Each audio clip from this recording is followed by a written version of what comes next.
Welcome to the Kick-Ass Talks podcast. I'm your host, business and marketing mentor, Paula Hemmings. Thank you so much for joining me. This week, I'm bringing to you 10 tips on how to get started with outsourcing. So let's start off with a look at what outsourcing actually is. Well, I'm sure most of you know, but for those of you who don't, it's the contracting out of work to somebody else. This is often done virtually, and that's probably the way I'm going to go with it today. Is going to be talking about virtual outsourcers. This can be within your home countries, but often it's done with countries, outsourced to countries all over the world, such as what you're outsourcing, but outsourcers tend to be in the Philippines, India, US, UK. So it depends on where you're listening from, European web people out there. So it tends to be an international sort of flavor you're looking at when it comes to outsourcing. So as I said, I'm going to be giving you 10 tips to get started with outsourcing. And this podcast is geared towards you micro entrepreneurs. So I just want to firstly let you know that outsourcing is not just for the big boys.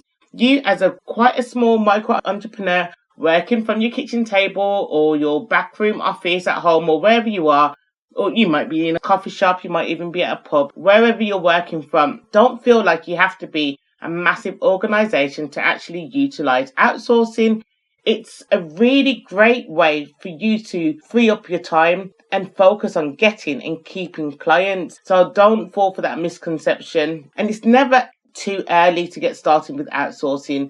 I can imagine there's going to be some things in your business that you're not a fan of doing, or it might be a weak area. An area where a lot of entrepreneurs start off with outsourcing is actually their bookkeeping or their accountants. So when you're hiring an accountant, you are outsourcing your finances to somebody, and that is most entrepreneurs will tend to hire an accountant quite quickly. If you're someone who has a cleaner at home, you're outsourcing your housework to somebody else to do. And so it's the same thing with your business. There's going to be certain things that you don't have the time to do, don't have the inclination to do, don't want to do, don't need to do, or you just may just have so much on your plate and you need to think about hiring someone in to get it done for you. Traditionally, you would have been looking at hiring in a member of staff, having to sort out tax and insurance, having to put them somewhere. And if you work from home, this is going to be extra difficult. You have to pay them, that staff, either part-time hours or full-time hours. And for a micro-entrepreneur, that can actually destroy your business. So how do you get help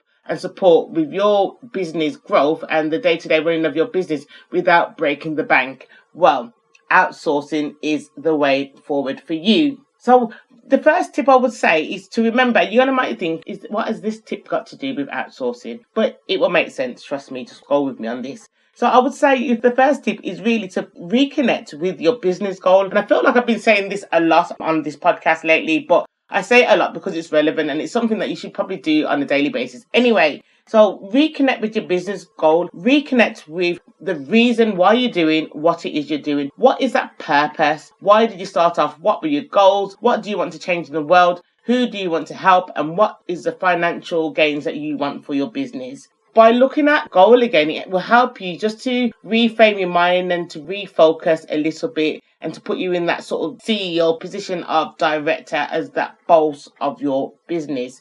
So once you've reconnected with your goals, you're connected again with your purpose. Start to look at the tasks that you might want to outsource. So if something like your accounting is something that you've not outsourced, is that something that you need to look at? Is working on your admin going to bring you closer towards your business goals? Or is that something that you could be outsourcing? What is it that you don't like working on? What is your weak points? What are the things that you just don't want to do, but they need to be done anyway? These are the things that you can start to look at to outsource.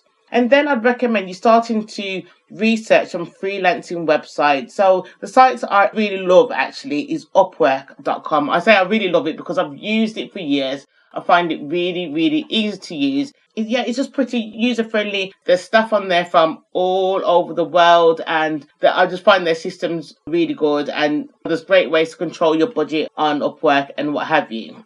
I'd also recommend People Per Hour. That's a good website for finding your UK and your US freelancers, although there are other freelancers from around the world, but you'd get a lot more on People Per Hour than you do on Upwork. But they're two quite different sites, although they both give you staff. The way that they both work are quite unique. So definitely do your research, but there's plenty of other freelancing sites out there, so do take a look. So once you've done your research, Then start to write up a detailed job description in order to attract the right person. So don't just say, right, I need a social media manager.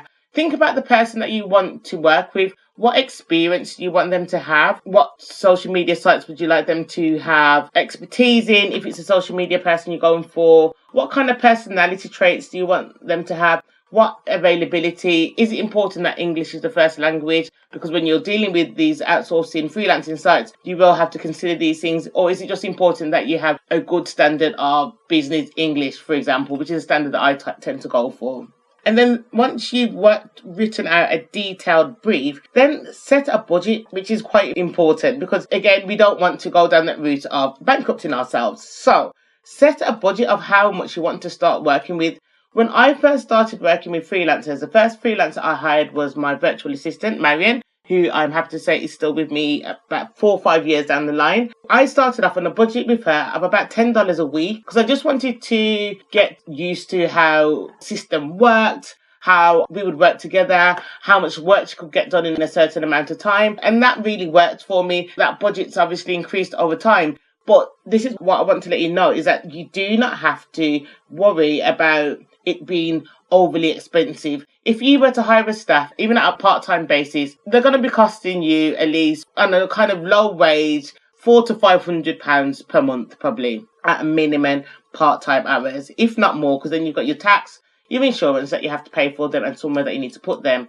Now, compare that to starting off with paying a virtual assistant based in the Philippines or in an Asian country. You could be paying them you could be starting off on that $10 a week as a basic starter budget. Now, don't get me wrong, you're not going to get the world for that small budget, but I would recommend also starting off really small. So you might start off with delegating out 1 or 2 very small tasks until you get used to working with your freelancer, used to their communication style. They can get used to your style. You can get used to how you communicate with them, their availability hours, and then you can then start to increase your budget as you go along. Now, a top tip within my tips I would say is that soon your freelancer should begin to pay for themselves.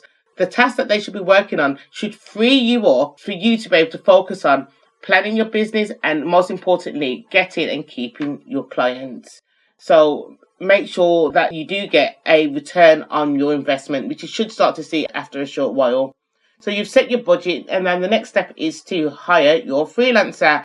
So there's a variety of methods that you can interview them, but make sure you do interview your freelancer and get them hired. The next tip I would say, once you've got used to you working with your freelancer, is then to start to expand your team as you begin to grow. And that's how to really get started with freelancing and with outsourcing even. The best tip I would say really is to get started. Give it a go. Set a small budget if you're worried about the cost. I mean, even if you're not worried about the cost, set a small budget and just get started. Do your research. There's lots of information out there. Outsourcing will help you to grow your business. You will start to feel less overwhelmed, which will lead to your creativity being boosted and just freeing up your mind in order for you to work on those high level tasks. So give it a go, check it out, and do let me know how you get on. And if you want to learn more about this whole outsourcing world, I've developed a whole masterclass on outsourcing secrets for the members of the Kick-Ass Entrepreneurs Club. Simply visit kaentrepreneurs.co.uk and to benefit from the Outsourcing Secrets Masterclass, as well as a whole library of other masterclasses such as social media marketing, email marketing, event marketing, and a whole load more of other benefits. So thank you so much for joining me today. I'll be back again next week. And next week, I'm going to be talking all about podcasting and what I've learned in my first year of podcasting. Even though the year has passed a little while ago, I'm going to be recapping on all the wonderful benefits of podcasting and how you could use podcasting as a way to market your business. So thank you so much for joining me today. I hope you've enjoyed listening to the Kick-Ass Talks podcast. There will be some changes coming up to the podcast soon. Maybe a little name change, just dropping a little bit of secrets there. But tune in, subscribe and review. Follow me on Twitter at Paula Hemmings, on Instagram at Paula Hemmings, or join the Kick-Ass Entrepreneurs Facebook group. And you can also give us a like on the old Facebook, which is Kick-Ass Entrepreneurs. So thank you once again, and do tune in again next week to hear all about podcasting. Do you need help and support with the marketing and business strategy in your business? Join the exclusive membership club, the Kick-Ass Entrepreneurs Club, for entrepreneurs who want unlimited email support, monthly masterclasses, guest speaker workshops, mastermind sessions, accountability bodies, unlimited email support, access to resource libraries, and much more.